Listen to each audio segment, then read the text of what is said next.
Hi, everybody. So happy that you're here. I'm glad that you are part of the Don Lemon Show today. Here's my question. What is going on? Like, what is going on? Have you been able to see this cabinet from hell? And not exaggerating. This is not hyperbole, okay? The cabinet from hell. Welcome to Lemon Live at 5. I'm so glad that you're here. Also, sorry about this morning. We didn't do our Hot Topic show because I am in Los Angeles. So I was on a plane. It would be very difficult to do a show from the plane. I'm sure you understand. So the cabinet from hell, that's what some are calling this slate of MAGA loyalists that Trump has begun adding to his White House team. Among them, Elise Stefanik. You know Elise Stefanik, right? She was a never Trumper and then became a Trump loyalist, Trump sycophant. She's going to be the UN ambassador. And then there's Lee Zeldin. Lee Zeldin will be the head of the EPA. Tom Homan, as we reported yesterday, was thinking about it, but he has officially been named the border czar, even though there is not such a position. But I think, Trump wants to call him the border czar. And then we have puppy killer Kristi Noem is going to be head of the DHS. And then little Marco Rubio, and these are nicknames that Donald Trump came up with, so it's not me. It's going to be the Secretary of State. So all of those were announced just within 24 hours or so, but the headlines really have been somewhat overshadowed by this declaration from Trump today that he is going to roll out reparations. No president in history has said, hey, we should have some reparations for slavery. Well, even now with this reparations announcement, there's still no reparations for slavery, okay? Because it's reparations for white people. You heard it right. I'll explain. Tim Wise is here, the perfect guest to talk about this, an author, a senior fellow at the African American Policy Forum, and a proud critical race theorist. Tim.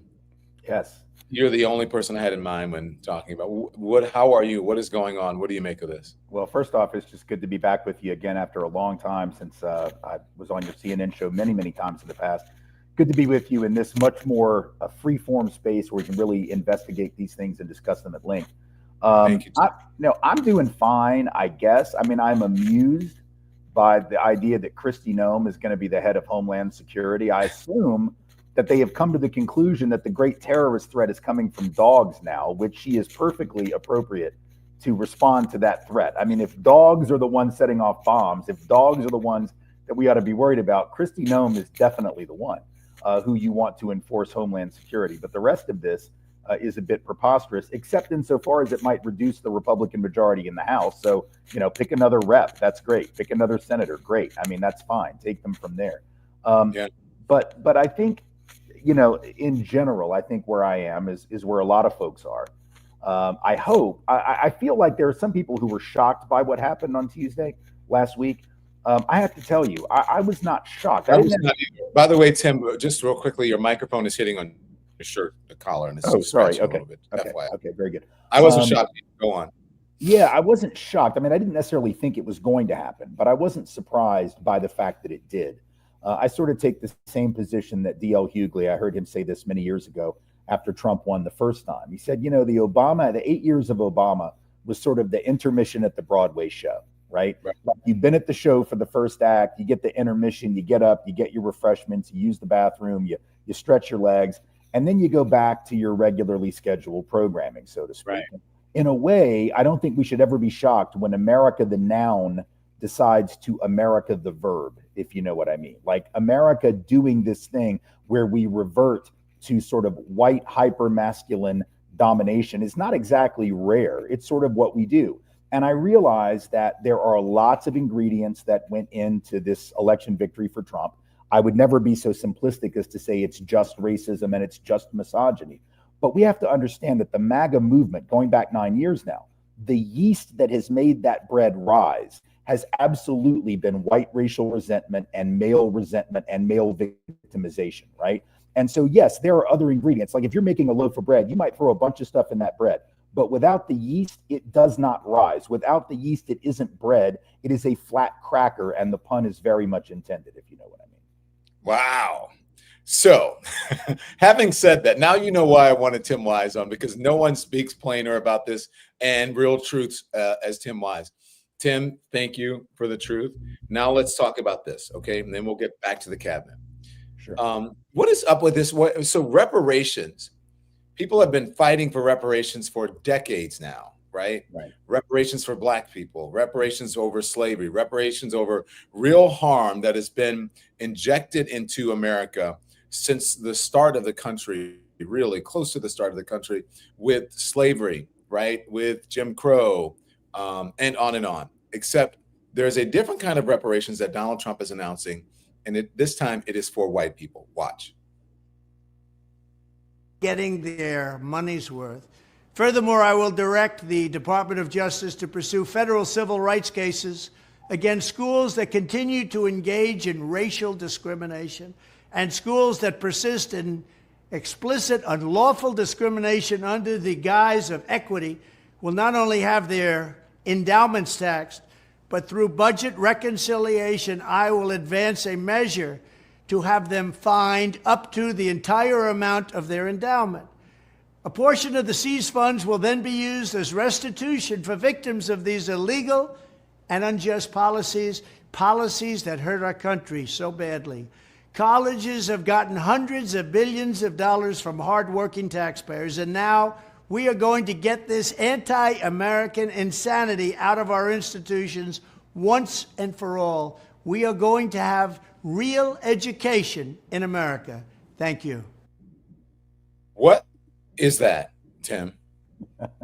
Well, on the one hand, right, it just demonstrates the sort of upside down world of the MAGA right wing in a nation that never compensated the victims of white racism, enslavement, segregation for their injuries. And in fact, not only did we not do that, the only reparations we did pay with relation to racism in this country with regard to Black folks was actually paid to former enslavers when the DC Emancipation Law was passed and compensated slave owners for the loss of their human property, not those who were enslaved, but those who had held them in bondage. These are that's the only reparations we really paid vis-a-vis white-Black relations. And now these folks in MAGA world are suggesting we should compensate the white so-called victims of basically diversity and equity trainings, I gather. Now, on the one hand, that shows you the upside down thinking. On the other hand, let's be clear, this is not new thinking.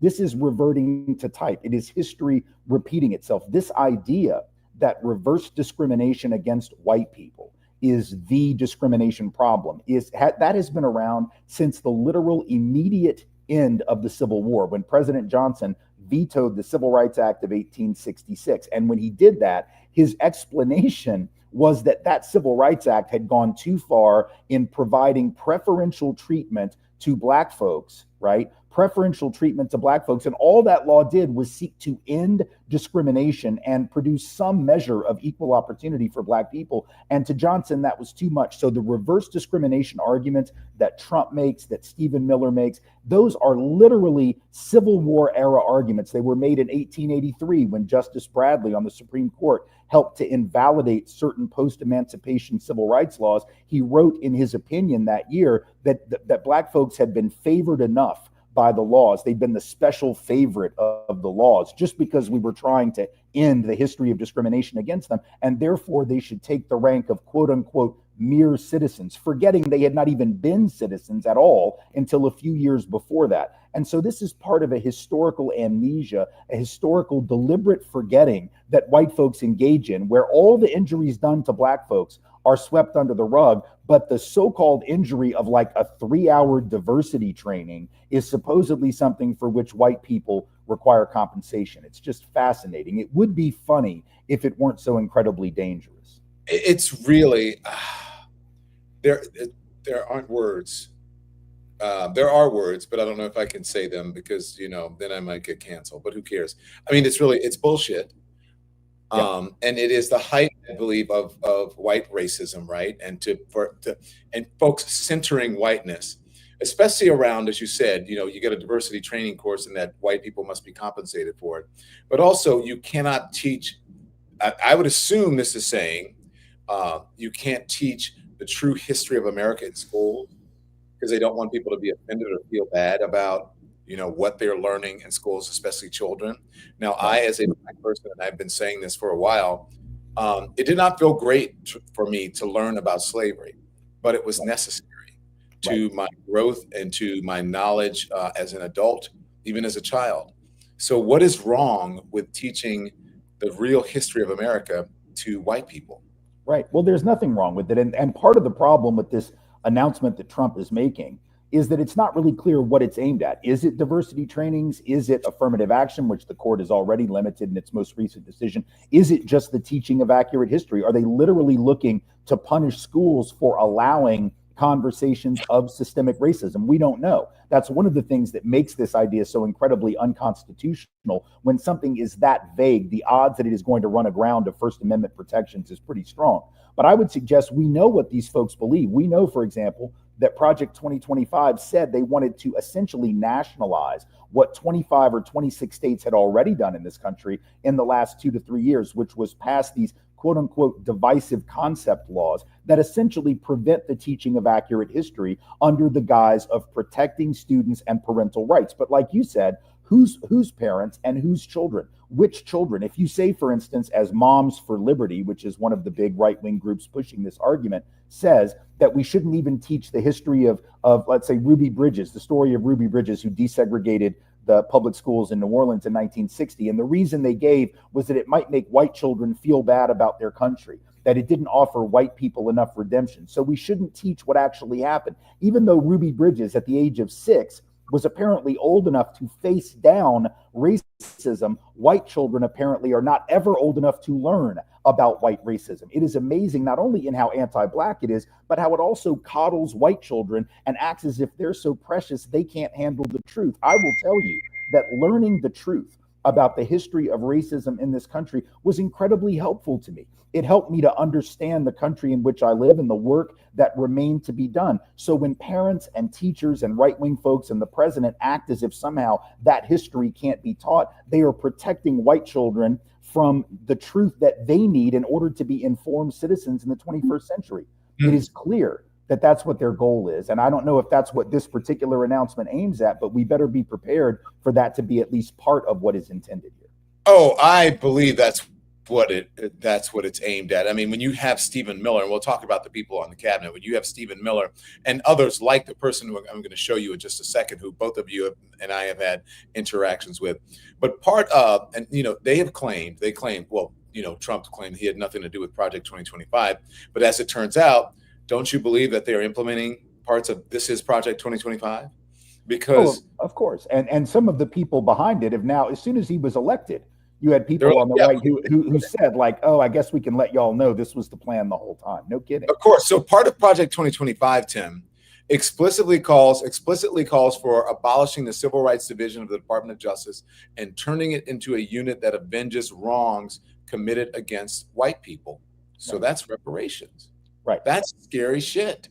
Right. It's completely ahistorical. And part of the reason that they want to shut down the accurate teaching of history is because if white kids learn, and if black and brown kids too learn the history of systemic racism, the good thing about children, right, and young people in general is that they tend to have this more innate sense of justice than frankly we do when we get older. We get older, we get cynical, right? We sort of get burned out. But young people have this innate sense of what is fair and not fair. And so if young people learn the history of racism, a lot of those young people, including young white people, are going to want to do something about it. It's not a coincidence, I would suggest, that the attack on critical race theory, the attack on DEI, the attack on these kinds of programs begins in earnest when?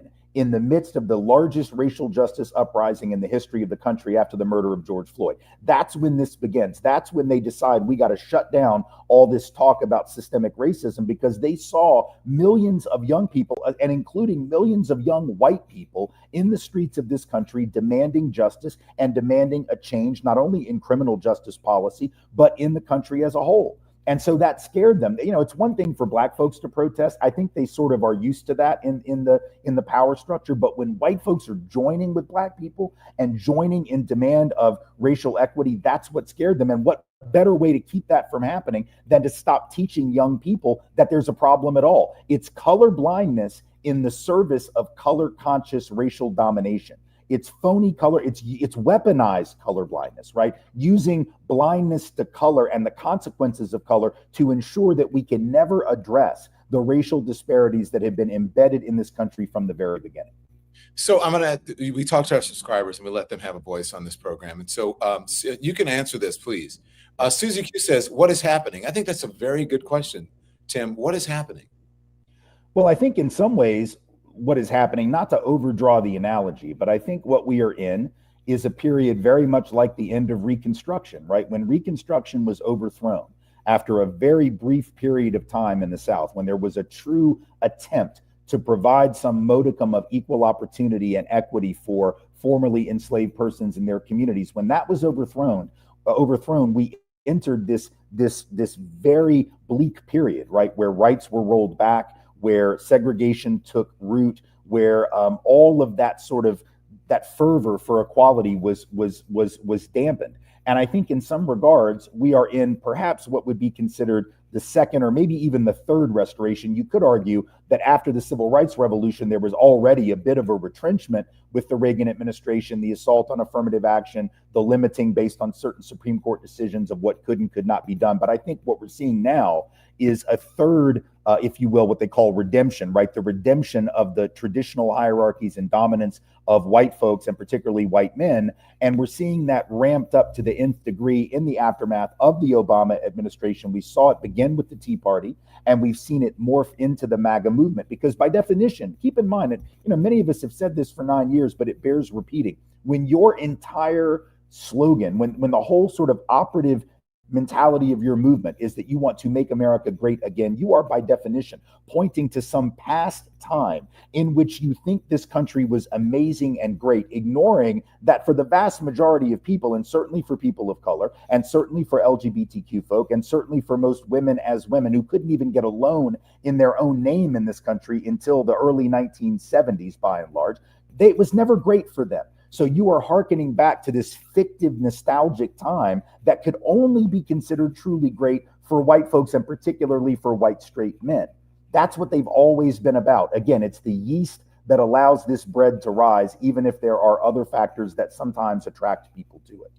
I'm so glad that you mentioned that, because all of these folks, when when I hear about these immigrants, right, who, I have a respect for immigrants. We're all immigrants in some way, except, African Americans have a unique history with the country. Non-immigrants and Native Americans are not immigrants as well. But for the most part, we're all immigrants. When you think about the rights that immigrants have now, at least they may have had, and slowly are going away.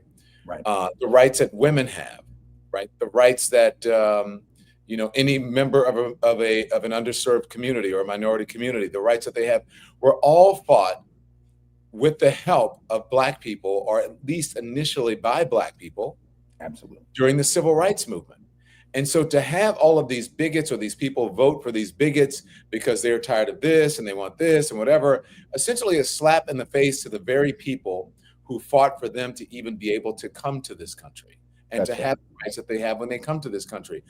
I mean, someone should open up the schools so that these folks can learn exactly why they have many of the rights that they have now. And it's because of Black people. Yesterday I said, or this morning, my program, I said, they should be thanking Black people rather than talking shit about them and demonizing them. Yeah, no, I think it's a very good point. I think we have failed to appreciate the extent to which anti-Blackness is at least as important a force as white supremacy, right? In other words, white supremacy as a concept that white people are better is certainly a belief that a lot of white people have, and even some, folks who aren't classified as white might have. But anti-Blackness has been central to the American experience for a long time, and it's one of the things that has historically been learned behavior by immigrant communities. Some learn it more quickly than others, but all eventually learn it. Malcolm X famously said that the N-word was the first thing that people learn when they come to this country. And he was maybe, being somewhat hyperbolic, but he wasn't entirely off. And if you look at the history of the Irish, for example, when the Irish first started coming to this country in large numbers, they were under very direct direction by their religious leaders in Ireland. They were told, they were admonished, you can go to the United States if you wish, but you should join the abolitionist struggle, join with the struggle against enslavement, because keep in mind, those who enslave are the same people that have enslaved us here in Ireland for generations. But what did the Irish do? when they actually came to the United States. They looked around, they saw the power structure, and they recognized, my God, we better get with these folks on the top. We're not gonna bond with these people on the bottom. So at the beginning of the draft riots in New York, what did they do? They went, and Irish and German folks burned that nursery in Midtown Manhattan that was a black nursery, just to let everybody know we ain't going to fight for the abolition of enslavement. That's not what we're here for. So they learned very quickly, right, that you have to look around and get adjacent to the power structure. And I fear that there is a group of people, particularly some within the Latino community. I don't want to say all, because it's not even the majority yet, but it's a sizable number, who I believe have also looked around and said, maybe if I put on the MAGA cap, maybe if I vote for the same people that the white folks are voting for, then they will differentiate between my abuela, who might have come here undocumented, and all those other people who I want to see sent away. And they ain't going to work it that way. That's not what's actually going to happen, but they've convinced themselves that that's what's going to happen. If they can throw down with whiteness, which, remember, whiteness is not about skin color. It is a political project. Whiteness has been a political project since the 17th century, and it is a political project that is rooted in the notion of maintaining traditional lines of authority and hierarchy. Whiteness as a political project is not endorsed by all white people. I certainly don't endorse it, and it has been endorsed over history by some who were not white, and I think that's what we're seeing right now. Huh. You're such a smart man. Hey, Jackie Blue, thank you. Jackie Blue says in the comments, I think I may have erased your comment by accident. I did. Oh, no, you didn't. Jackie Blue says 280,000. Tim, we have 280,000 subscribers as of today. I think we can thank you for at least 200,000 of them. So we're happy about that. Make sure you hit the thumbs up. It affects the algorithm. More people get to watch our content. We're so happy. Our little community here is growing. We call it the Lemon Nation, Tim. And they're lemon heads here. So you're officially a lemon head. Hopefully. I like that. But I have to say, you know, I've been seeing a lot of, you mentioned that, two things. I've been seeing people on social media saying, you know, with their MAGA hats on, not on social and on corporate media, saying they're not going to deport me. He's going to deport the criminals. But aren't you here illegally? Yes, but I'm not a criminal. Okay, I don't know what kind of cognitive dissonance that is. And then speak to me about that. And I have one other thing I want to ask you about. You just talked about that, but somehow these people don't think that they're criminals, that Donald Trump and others are talking about someone else and not them? Right. And what's interesting, the irony of it is, I agree they're not criminals. I don't think that coming undocumented makes you a criminal, but I know that Donald Trump thinks it does. And I know Stephen Miller thinks it does. And I know that all those folks who run the MAGA world want to deport all. They've said very clearly, they say 11 million, 15 million, 20 million, 30 million. Look, the best numbers we have would suggest maybe 15 million undocumented people in the country. So if you're saying 15 million or 20, you are by definition not parsing between the people who've committed armed robbery or sexual assault or murder and the people who literally just crossed here out of desperation to feed their families and get a job. You're not differentiating. And the idea that there's going to be some differentiation is a kind of conceit that I'm afraid folks are getting ready to learn is not real. But the fact that they believe that, the fact that they think if I take on the trappings of whiteness, if I take on the trapping, and that means the hat, it means voting this particular way, it means distancing myself from Black people. It means distancing myself from undocumented people, for those Latinos who are completely, could be third or fourth generation, and somehow they view themselves as superior. The reality is white supremacy and bias against folks of color does not differentiate between the good and the bad. Folks might like to think that's how it works, but at the end of the day, it doesn't. And they're in for a really bad surprise if they stick around thinking that that's going to work in the long run, because it's not. I've just happened to see a segment as I was preparing for this of Sean Hannity speaking to Homan, right? The new head of, they're calling him the border czar. Yeah. And he had this, the scroll of what he called, according to him, illegal immigrants who had committed murder, right? Or committed crimes, not necessarily murder, but were committing crimes. And so it was scrolling and, slowly. That's not to say that those things didn't happen, because I couldn't research every one of them. I couldn't fact check every one of them. But if you actually put that up, not that it should happen, I'm not condoning that it happens. If you put that up next to native born Americans who commit crime, there's no comparison. immigrants, whether legal or illegal or migrants, commit far fewer crimes than native-born Americans, than Native Right. Americans, native-born Americans, I should say. Right. In fact, yeah, and that's been something which has been documented in the criminological data for literally decades. That especially recent immigrants, first and second generation in particular, first generation immigrants commit far fewer incidents of crime, either violence or property crime, than those who are native-born Americans. And so, and in the case of this data that they use about all the folks who have committed violent crimes, what we know is that a lot of those folks came in, they didn't come in under the Biden administration. Many of them have been here for years, literally for years. And so as a result, you can't put that on Kamala Harris. You couldn't put that on Biden. Many of them have been locked up. They've been in prison.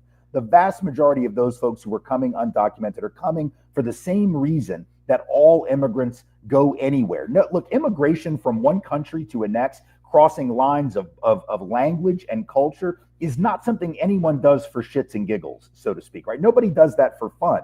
You don't do that because you're looking forward to it. You're doing it because you feel like you have no choice. It's the same thing that drove Europeans to this country. And I realize that white folks will say, well, but my people came here legally. Okay, first of all, there wasn't any way for them to come illegally because it wasn't illegal for them to come.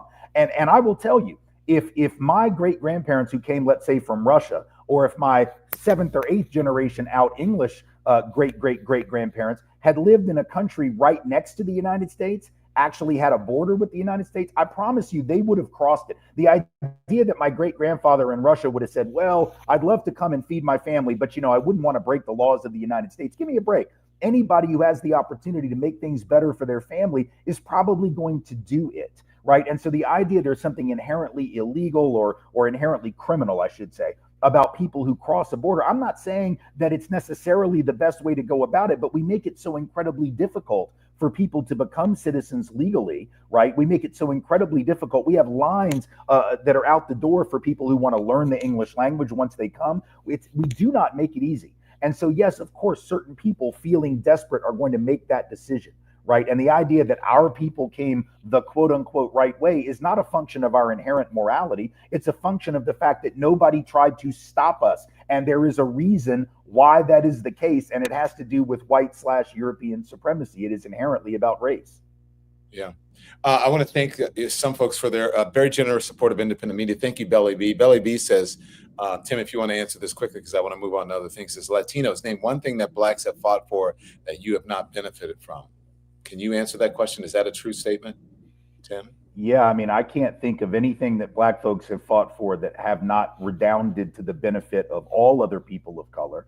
And to be honest, I would argue have worked to the benefit of all of us.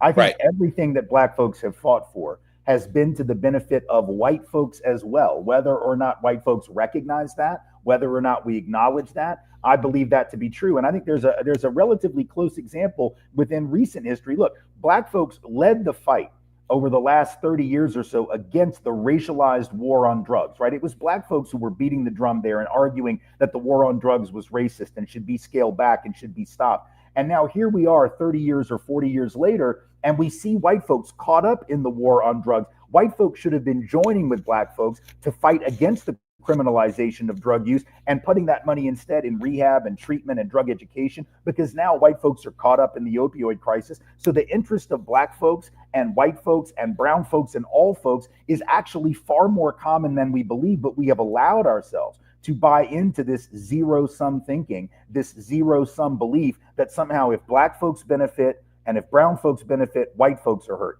If Black folks benefit, brown folks are hurt. If they benefit, Asian folks are hurt and Latinos are hurt. That is not actually true. Most every single thing that you can name that we now take for granted, public education in this country would not exist had it not been for the struggles of Black folks in the wake of emancipation to demand public education. That wasn't something we had before with any regularity. So I think we all owe, frankly, the Black freedom struggle a great debt of gratitude, rather than the kind of, as you said, shit talking that we typically give to Black folks, rather than a thank you for actually helping to make this democracy live up to its name at least a little bit. You better speak on it, Tim Wise, preaching in here with your cute little dog in the background, by the way. Yeah, so, he's running around. So listen, thank you, Christopher Solberry, for your generous support of independent media as well. Christopher says Maga is going back in time, back to the time when blacks and minorities were silenced, and these people had the voice to tell us to get to the back of the bus. I've been seeing a lot on social media about black women and especially black men, especially black women, saying, "Hey, I'm tired. You guys fight this alone. I'm going to sit this out for 4 years. I've fought enough." Look, I don't know what you think of that, but I think black folks have fought for a long time. I don't want them to give up, though. Yeah. But I understand. I do understand. I understand the exhaustion. I understand. Look, I've been at this for 35 years and I'm white. So I can only imagine what being black for even 5 minutes would be like in a country that devalues blackness as we have so long done. But I will tell you two things. Number one, I think it is important for people to take a break when they feel that they are at their wits' end and cannot contribute anything in that moment that's going to be helpful. You got to take care of yourself.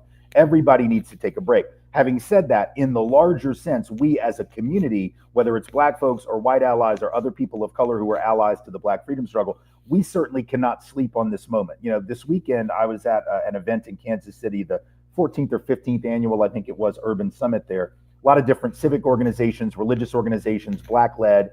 And Michael Eric Dyson and I were the two keynotes. And at one point, Mike brought up in his speech, he said, you know, people keep asking me, what are we going to do? And I keep telling them, we're going to do exactly what we did back in the day before we had civil rights laws, when the odds were even greater against us. That, you know, it's not like black folks have a dearth of imagination on how to resist oppression. And so I think I would add to that I think one of our problems in the last, let's say, 16 years is that some folks got lulled to sleep by the double election of Barack Obama and then later by the election of Joe Biden into believing that all of those fights were behind us. Even though I think we knew better, there was part of us that wanted to believe it, that thought, okay, the old fights are over, now we can have new fights. But the old fights are never over. As Carol Anderson at Emory University talks about in her book, White Rage, every step forward towards racial equity in this country, particularly for black people, has been met with this kind of backlash politics. We should have seen it coming. Some of us did see it coming, but I don't think we were fully prepared. So now our hearts may be broken, but our vision should be very, very clear. When America reverts to type, we as a movement revert to type. That is to say that we look back at the history of resistance, and that history of black resistance is what, to me, is the best element of the American identity. That is the most American thing that anyone can do, is to resist oppression and injustice. And black folks historically have done it better than anyone. We should all learn a lesson from that. Oh, wow. Thank you, Maureen Marfell. Maureen says, truth and love, so important. Thank you, Don and Tim, for your truth. Thank you, Maureen, for your support. And for supporting independent media. Here's what I want to say. It has been, you said you've been doing this for 30 years, and I did it for 17, at least on CNN, that I've been fighting for, or at least bringing this situation, these stories to light, so that we wouldn't have to get to here. And you know what happens when you do that, right? This is Tim. I think this was what maybe 2017, 2018, not exactly sure when it was. You and I on CNN, someone saying, I believe the gist of it was that racism was over or something like that. Racism is dead. And then it was like someone from the Maga movement saying something racist. And they're like, it's just one person. And I kept saying, what you keep saying, it's one person. And then like 10 more people do it. But this is us back in the day. Watch this. Every time we have a video and we put it on, right, someone who supports Trump says, this is one person. Right. And to ascribe that to one person is just outrageous. Then we put on another one and you say the same thing. Then we put on another one and you say the exact same thing, and another one and another one and another one. So how long does that excuse hold water that it's Don, just one person? Don, every single person here has just said it's more than one person. It's more than one person. I will answer that, all right? As a minority, all right, as a son of an immigrant who had a dad who, by the way, spoke with a heavy accent, embarrassed me as a kid. I'm ashamed it embarrassed me, but that's just the way it is. We got 3 minorities on this panel. Go on, we get it. Go on, make your point, please. All right, but no, but it's important, Don, okay? So I'm saying, I've lived this. I get it. Yes, it is important. You can be a minority and still be a bigot. No, Hold on. And you can be a minority and still not be aware of bigotry. Don, I'm you still can talking. still be a minority. I'm still talking. I'm still talking I'm as still well. talking, Don. You can be a minority and still make excuses for bigots and racists and homophobes I'm saying and xenophobes I get the and idea anti-Semites. I get the idea of being other, is what I'm saying. I get the idea of being out of the norm, right? Of speaking with an accent or speaking a different language. I get it totally. I get it in a visceral sense. I also believe this about America. Thank goodness, this country, which was once fundamentally racist, can we stick to the point? Right? Steve, stick to the point. Let's I'm talk on about point. this issue. Can you let me? Can you I make have. my point? I've got. This country I've got once a minute. Can you just stick to the point? Racist. You're not even letting me get to my point. This it's country taking you that too was long. once Come on, move it along. fundamentally racist. All right, I'll be quick. This country that was once fundamentally racist, that believed that black people could be owned, elected twice a black man named Barack Hussein Obama. Don, tell me we're say fundamentally something? racist, Don, can I say something? and we elected Donald Trump himself and we elected him twice. Hold on. bigoted He had a lot of statements. time. Okay. He had a lot of time, Go and ahead, he took up Tim. a lot of air. Yeah. If Barack Obama winning twice means that racism is fundamentally eradicated, then I guess Steve would argue that there's no real sexism in Pakistan because a woman, Benazir Bhutto, was elected there twice. That's an ignorant 7th grade level argument that has just been made on national television. Surely we can do better than that. But we also can just use the examples of Donald Trump himself, the things that he has said, from the Judge Curiel stuff, that he couldn't be a good judge because he was a Mexican. The comments that he has made, the bigoted comments over and over again, have given people like this jerk off license to be able to think it's okay to behave this way. Look at how many people running for Congress have said things that are inappropriate as Republicans. Look what Blankenship did in West Virginia. Thank God he lost. Talking about Chinamen in Mitch McConnell's family, and you got this guy down in Georgia running around in a deportation bus, for goodness sake. That was, man, that was fun. I mean, those conversations were great, and we actually got like our points across without a bunch of people. But look, here's the thing: as I'm listening to that, I was thinking. And by the way, when she said, call this person a jerk off, she was talking about the person who was berating someone for speaking Spanish and then threatening to call immigration on them, which I don't know if you saw the internet, which also happened just recently. This man was living with a woman. I just saw it on the plane today as I was researching this. I wish I'd gotten it up. This man was living at this woman's house. She didn't give him a paycheck or something, so he called immigration on her brother, and everyone was saying, well, there you go. The leopard just ate your face. But right. We've been having these conversations about Donald Trump since, 2015, but no one cares. White folks don't care. Some immigrants don't care.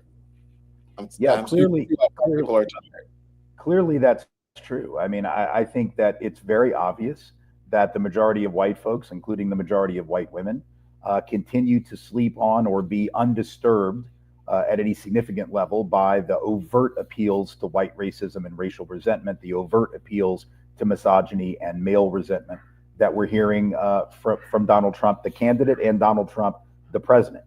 Now, there are divisions within the white community, obviously. Younger white folks tend to vote a little bit better, but even they have voted for Trump twice in a row now, in 2020 and 2024. It was not the case that white folks lined up behind the Democrat. They did not. White folks now with college degrees and over 100,000 in income apparently are more likely to be anti-Trump. And I think there's actually a reason for that. I think this actually speaks to how whiteness operates as a political project. Those white folks who are working class, everybody, Bernie and those folks will always say, you're ignoring the white working class. Or you need to deal with the billionaires and the millionaires or whatever. And that's fine. But the truth is, working class people as a group have not turned on Democrats. Black working class people continue to support Democrats. White working class people, I would argue, and those who are not as financially secure are responding to their economic situation in relation to what they think it ought to be, in relation to what has been promised to them, right? In other words, to be white is to be told the world is your oyster historically, and you can expect a 7 or better on a 1 to 10 scale. But if you're promised a 7 or better and your life is only at a 5, right? You don't know what to make of the disparity, and you become resentful. It isn't just the economic pain itself, because black folks are in economic pain. Inflation hits black people just like it hits white folks. But for some reason, black folks know, you know what, if I'm going to get to a 7 or 8, I'm going to have to grind. I'm going to have to work extra hard. I might have to work twice as hard as everybody else. So if their life is clicking in at a 5 or 6, they might be like, well, I'm moving up. I'm trying to, get to that 7 or 8. But white folks expected the 8, right? And if they don't get the 8, and if you're white making 100,000 or more and you got a college degree, you're doing okay, you don't feel the same level of resentment. You're not looking for scapegoats for why your life has turned out maybe not what you thought it was going to be, right? And if you're working class or struggling, you are. That's the great irony of white politics right now. White folks are very quick, and I know this because I've been white a long time. I've been to the factory. I know the handshake. I know all the secret passwords, right? That white folks are very quick to condemn other people for playing victim, right? You'll hear that.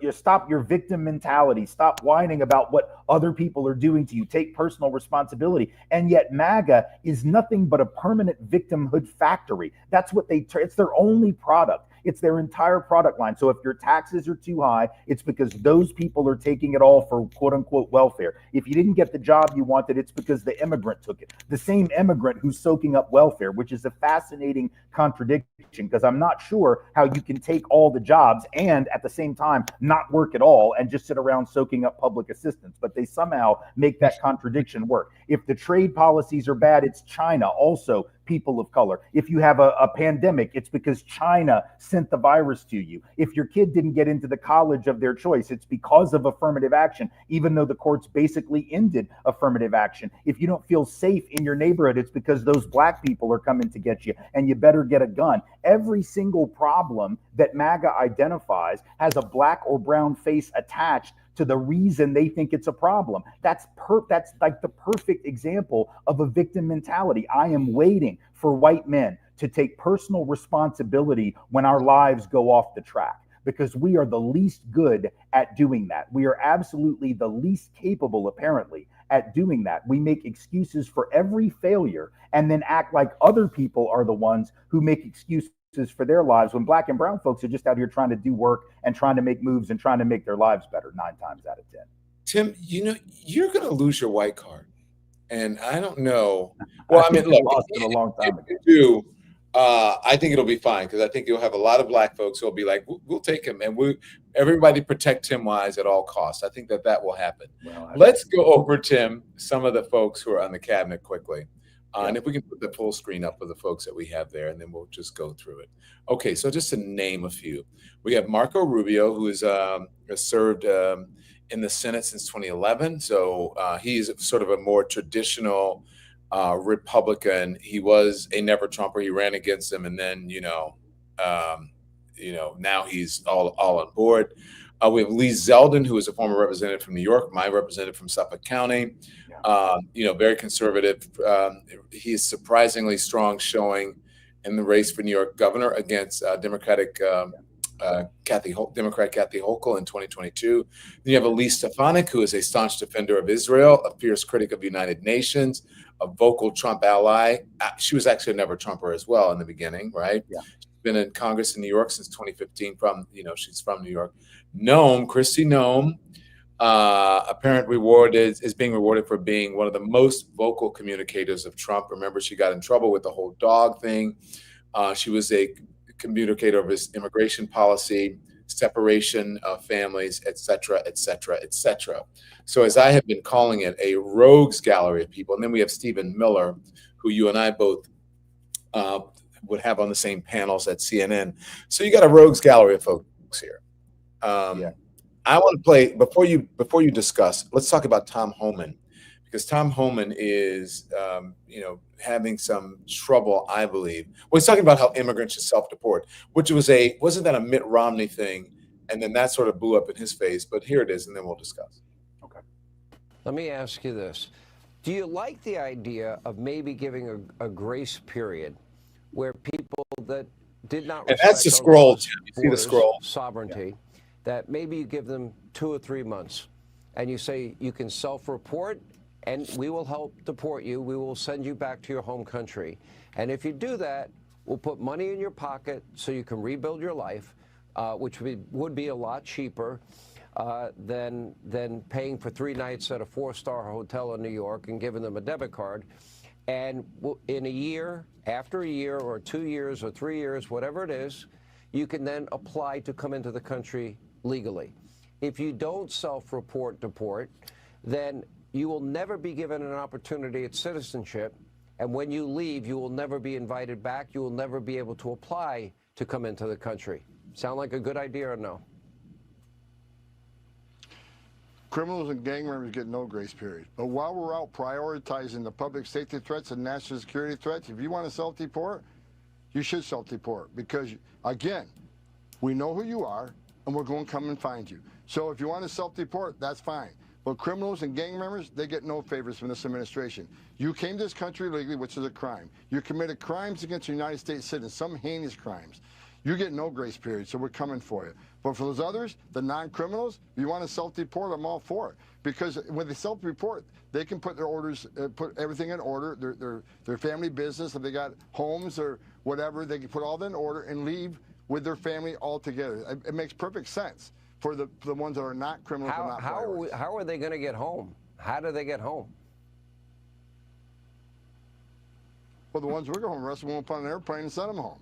And the ones that want to go home on their own, they found their way across the world to come to the greatest nation on earth. They can find their way home. Either that, or I'll give them a free airline ticket that we put them on our airplane and we'll take them home. It's either way. It's up to them.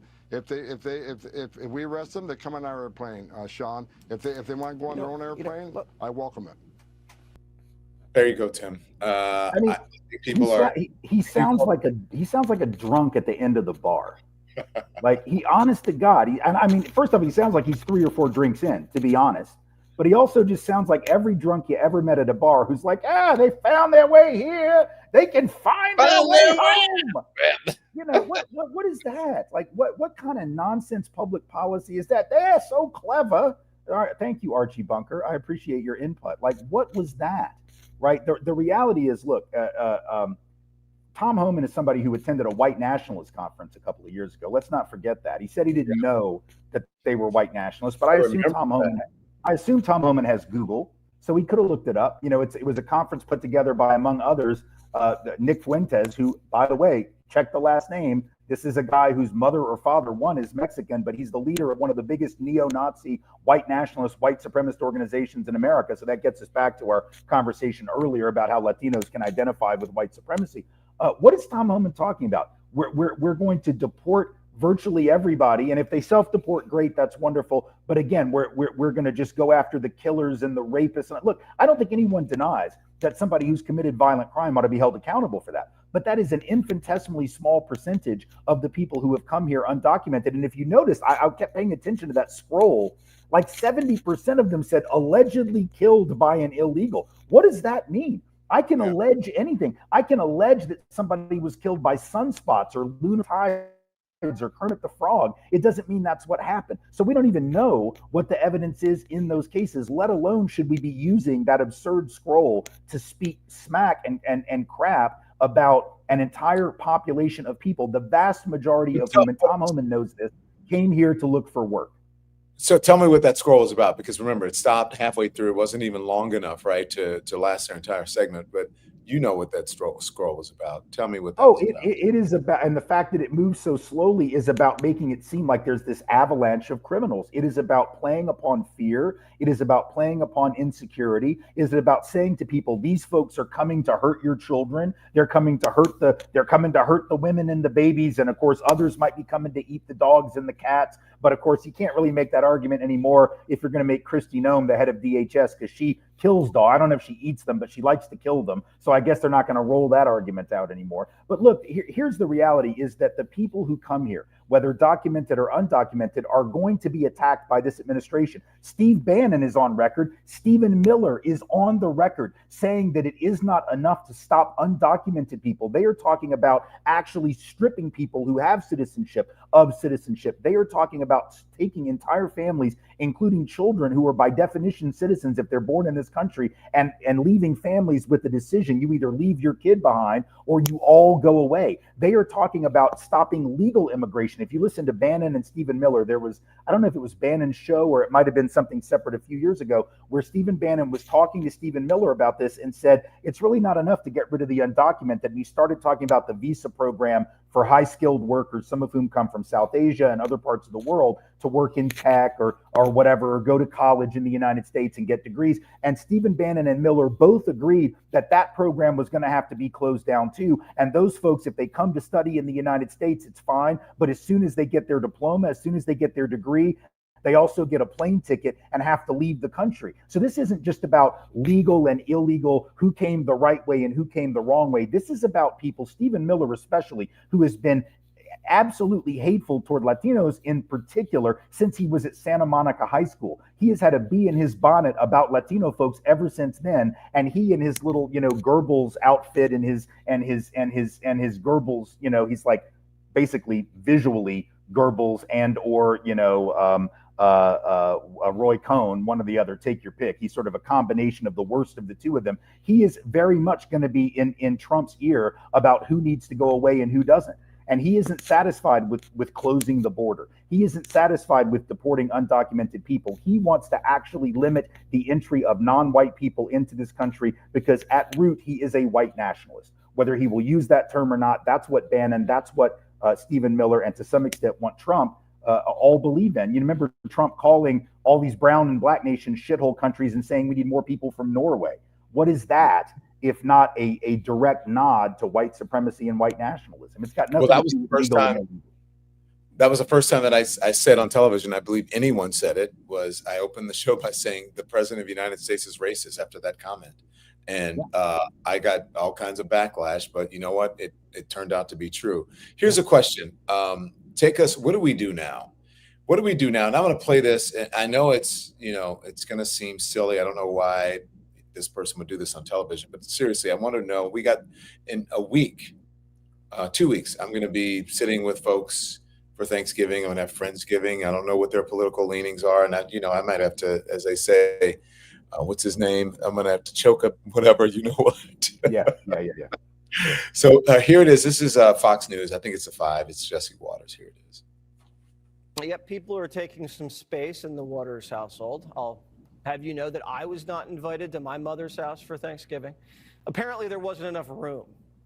She said it was a scheduling situation, and then at the last second invited me to come over on Black Friday.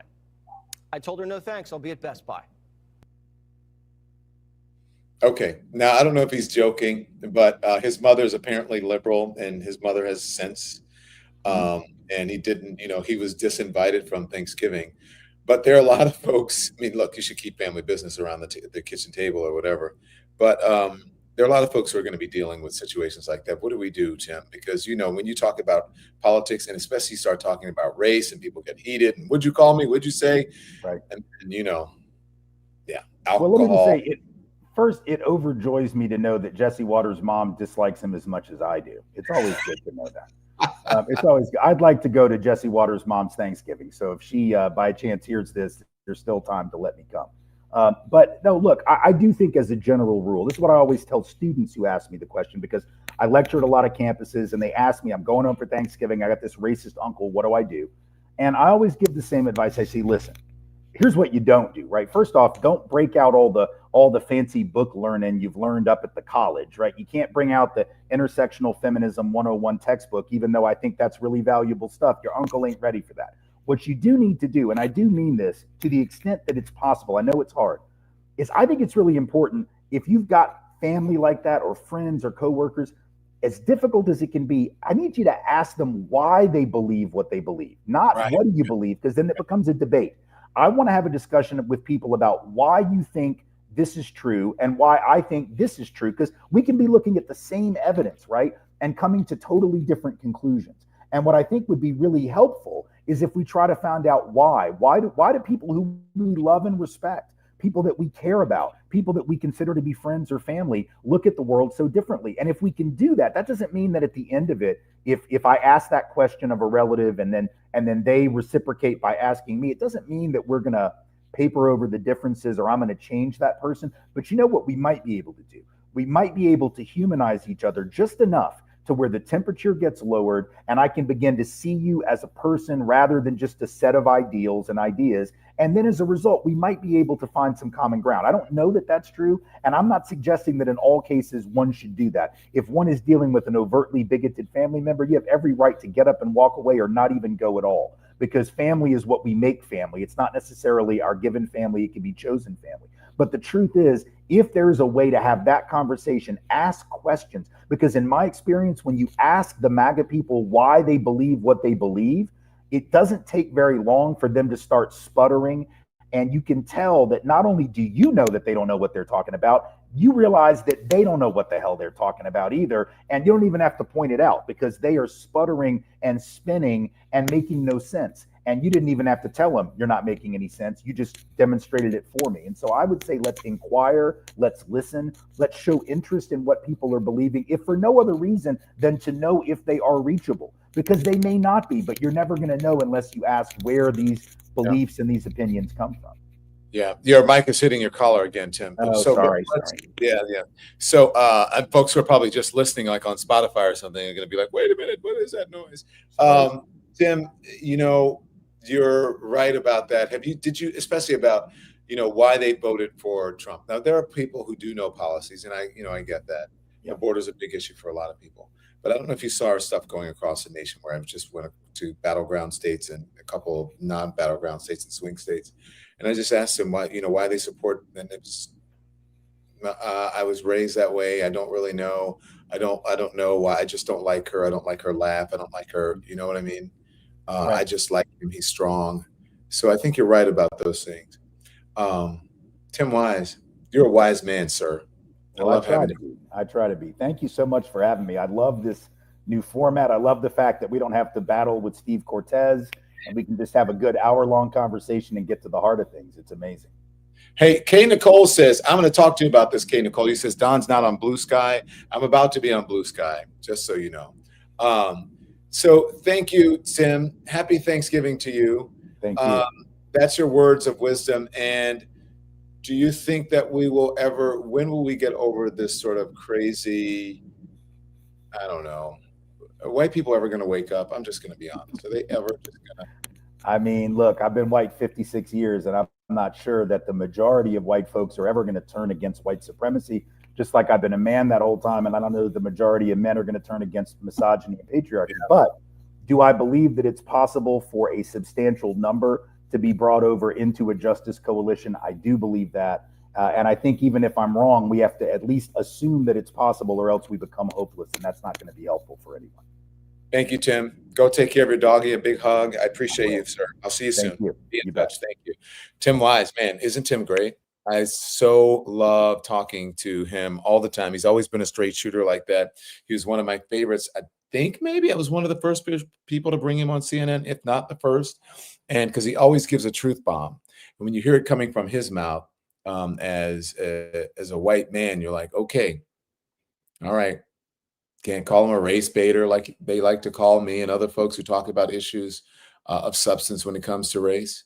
Yeah, there we go. So listen, thank you guys. 280,000 subs over here on the YT. Your comments are up. I appreciate it, you guys, coming on today. I'm in Los Angeles. I'm in Los Angeles because I have a conference to go to tomorrow. I'm going to a Spotify conference, and I'll tell you what I've learned. And because some of you, well, I'm sure, listen to us at the audio and your radio in your car or what have you. You don't get to watch the video on this, or you don't get to watch the video on YouTube and join us on YouTube. By the way, I'm going to be talking to people on YouTube. Sorry, not on YouTube, on TikTok. I'm going to be talking to people on TikTok right after this show. And then I'll see you again tomorrow.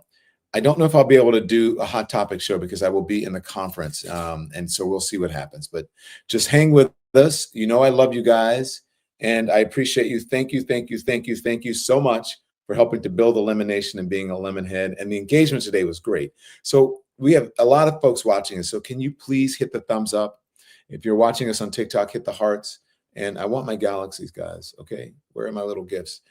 So join us on TikTok after this if you would like, but make sure you hit that thumbs up. It helps the algorithm. And we will see you tomorrow, if not at 10 a.m., certainly for our live at 5. Okay? Have a great evening, everyone. See you later. Thanks for watching, everyone. Make sure you hit the like button. It helps us with the algorithm. And also, we'd love for you to become a subscriber. So hit that button, too. We're live every day at 10 a.m. Eastern Time and 5 p.m. Eastern, so there's plenty of content